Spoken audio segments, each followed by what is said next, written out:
పదవి, హోదా, అధికారం వచ్చినప్పుడు హుందాతనంగా ఉండాలి.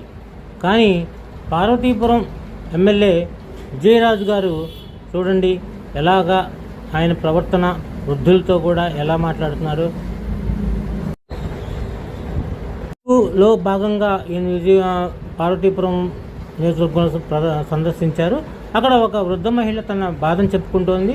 పెన్షన్ సరిగ్గా రాలేదని చెప్పేసి చెప్పబోతోంది. ఆయన వెంటనే ఆవిడతో ఎంత ఇదిగా ఆమెను సముదాయించాల్సింది పోయి ఆమెతో ఎంత ఇదిగా మాట్లాడాడో ఒకసారి మీరు వినండి. ఆయన మాట్లాడిన మాటలు ఎలాగ మాట్లాడారో. ఆయన వ్యాఖ్యలపై సర్వత్రా విమర్శలు వెల్లువెత్తుతున్నాయి. ఆయన అన్న మాటలతో మీరే వినండి.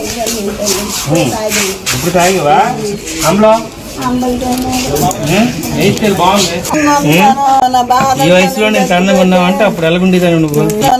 ఈ వయసులో నేను తన్నంగా ఉన్నావంటే అప్పుడు ఎలాగుండేదాన్ని నువ్వు. ఈ వయసులో నేను తన్నంగా ఉన్నావంటే అప్పుడు ఎలాగుండేదాన్ని నువ్వు. ఈ వయసులో నేను తన్నంగా ఉన్నావంటే అప్పుడు ఎలాగుండేదాన్ని నువ్వు.